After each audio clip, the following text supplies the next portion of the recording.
Hey guys, just wanted to do some shop talk with you today. I have to go to work tonight. As most of you guys know, I do work the night shift. So I'm just gonna do some cleanup today. But a lot of folks have been asking me, how do I get those shines on the knives and all that other stuff. But basically, it's very simple.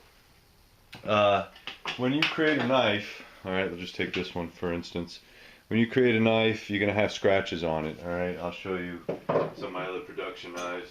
All right, so this is the shark's tooth. All right, there's a lot of scratches on that thing. Okay, this is about, I don't know, I want to say about 120 grit, whatever the case may be. It's rough. Okay, it's rough, and you can see the scratches. And then what you do is you have to get finer and finer and finer until you get to a point where the scratches start disappearing. Now you can do it by hand, you can do it by wheel. There's many different ways of doing it.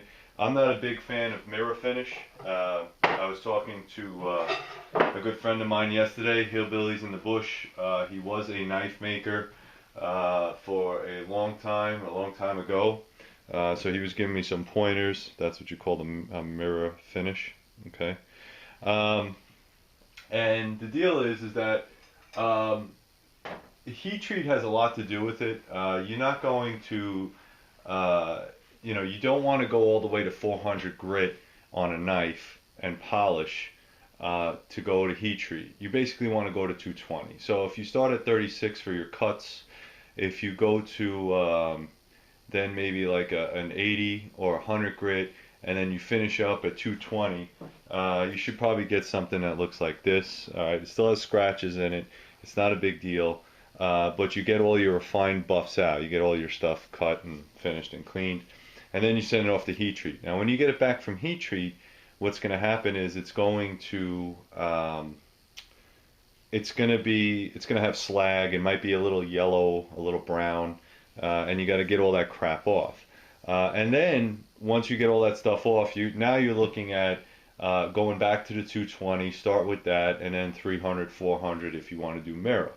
I'm not a big fan of mirror, like I said. So what I'll do is I'll go to 220, maybe a 300 or 400, and that's it. And then I'll go straight to the wheels.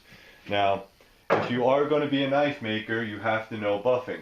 I got a whole education yesterday from Hillbilly in the Bush, and I wanted to give him a shout out to him because I really appreciated what he did for me.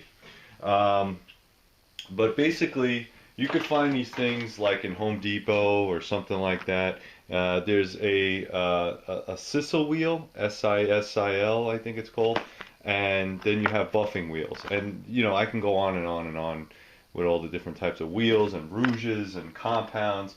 It's a whole thing in itself. But this is just a really cheap setup from Home Depot. You basically get the sisal wheel, and then you get another buffing wheel, and then you get the this is called a muslin wheel. Muslin wheel is the big cotton one. That's the last one you use. Okay. So what this does is it's sort of like sandpaper if you think about it, but what it's doing is it's taking all the cuts from um, from 220 all the way up to 400, and then you can go even further if you wanted to, all the way up to 1,000, 1,200, depending on your mirror finish. But the bottom line is, and this is the simplest way of doing it, is the three rouges are basically compounds, okay? And if you are going to get into knife making, the compounds you want to get are the black, the brown, and the white, okay? The black is for the heaviest cuts, okay? You're going to use that on your sisal wheel. Then you're going to change it, put another wheel on, then you're going to use your brown. Then you're going to change that, then you're going to use your white. Then you're going to take the sisal wheel off, and you're going to use something like this with no compound, okay? And that's going to buff it out, buff it out, buff it out. There's different colors, like green, okay? I've used this before. Green is like a sort of, it's like, it's right before white. Basically, if you get confused with the colors, different compounds have different material. It's just like buffing your car. So if you have, you want to buff out the paint in your car, all you have to do is you go from dark all the way to light. That's the easiest way to remember it. So white is always going to be the last compound you use before you go to a muslin wheel, before you go to something nice and fluffy like that. Okay. So that's the easiest way to remember it. You don't have to go black, brown, green, and then white. You could just use these three. These three will get you there.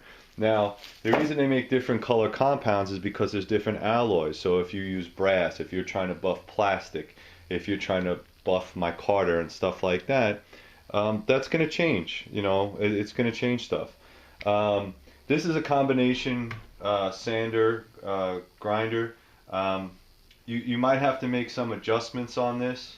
I had to, because this is a 1/2 inch wheel. Now, if you are going to get a sisal wheel, I would suggest, like Hillbilly taught me, is to get something that's at least 1 inch wide. 1/2 inch is okay, but the wider, the easier it is to work.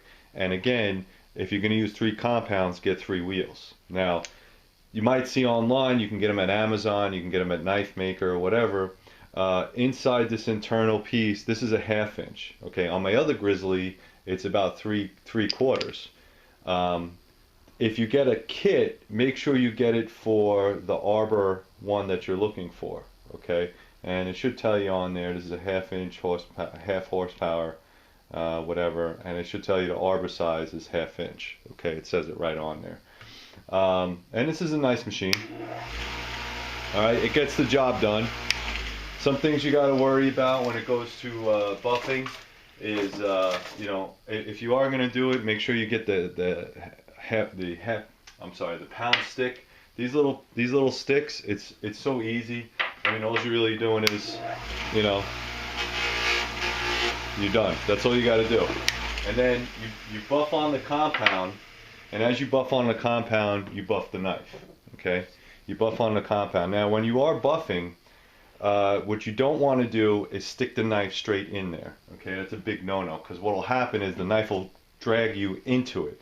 These are very dangerous machines.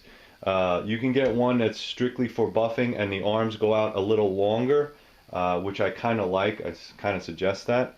But as you're buffing, what you want to do is never go point first. Always go with the spine, okay? Never put your hands underneath the wheel and hold it like this, because if this wheel digs, it's going to dig right into your fingers and you don't want to lose digits. Never buff above the center line, so don't buff like this, okay? Don't ever do that, because it's going to kick it back into you, and the last thing you want is a piece of steel inside your gut. So if you're going to buff, you can buff down this way, okay? Drag it in, drag it out. Just give you a quick, okay? Hold on to that sucker, because it will want to do it, all right? You want to go this way, you can go this way. But again, it's underneath.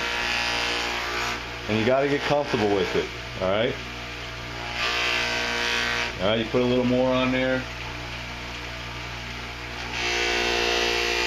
This is something I do suggest you use gloves with, but I'm just doing a tutorial right now.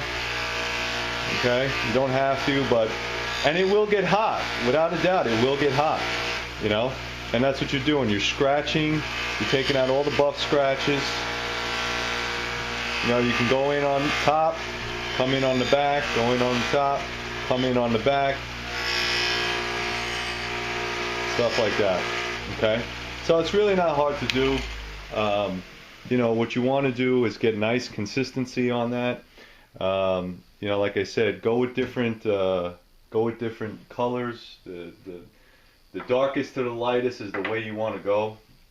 I don't really like the kit. I mean, you can get a kit like this that basically what it does is you could use it in your drill or drill press. You know, that's kind of if you have a large piece, like if you have a large piece of steel that you don't have a bench grinder for, maybe that would work for you. I don't like it, but you know, again, I'm just doing the knife stuff. I'm not doing anything else. Learn your compounds, learn your steels. There's different types for, there's different compounds for stainless versus high carbon steel. You don't ever want to, you want to take the handles off. I'm sorry I didn't show you that now, but I'm going to work on this knife today. But you want to take all the handles off, because what you don't want is this wheel to touch the wood, because it will burn it. You know, that's just food for thought right there. And that's pretty much it. I mean, you know, learn the compounds, learn the steels that you're going to work with. If you have the money, I say get the extended arms. Okay, this is This works very well because I can sand on this side and polish on this side. But again, you know, with the different compounds, change out the wheels. So if you had two wheel system, you can have black, you can have brown, and then your last final will be white on one side, and then you know no compound on the other. Lastly, I was talking about sandpapers. Some people can, you know, some knife makers, they can go straight on the wheel, or they can go straight on the sandpaper or the, you know, their sander. I've been using some of these. These are from 3M. Okay, you got fine, ultra fine, and I think this one's super fine, and then you got medium. And these work pretty well for me. They're not for everybody, but if you are an amateur knife maker, you get these little things in squares. You know, those big belt systems, they're not cheap. I mean, I bought my Grizzly. The cheapest one they had was the Grizzly, and it's a 2x72. The belts are about $7-8 a piece. The machine is $5.75 shipped, so it's not cheap, you know. But if you're trying to get the scratches out, what you do is the same principle. You go through the medium, the fine, the ultra fine, and you can just, you know, scratch it like this. You can wet sand it. Some people like to go this way or this way. It's really up to you how you want to put your scratches in. And then go to the wheel. Then go to the polishing wheel. So, you know, it's going to take some practice. Always be safe. You know, it's not 100%. It's not really safe to work with these machines, to be honest with you. This is probably one of the most dangerous machines inside the shop because it's spinning at a very, very high rate, and there's really no protection here other than the fact that you're holding on to a piece of steel, and you don't want to let this go. You really don't. But again, if you stay below the actual spindle here, you'll be safe. All right, guys. Hope that kind of helped. I didn't really get into I didn't really show too much of the buffing, but it's really important with knife making, and that's pretty much it.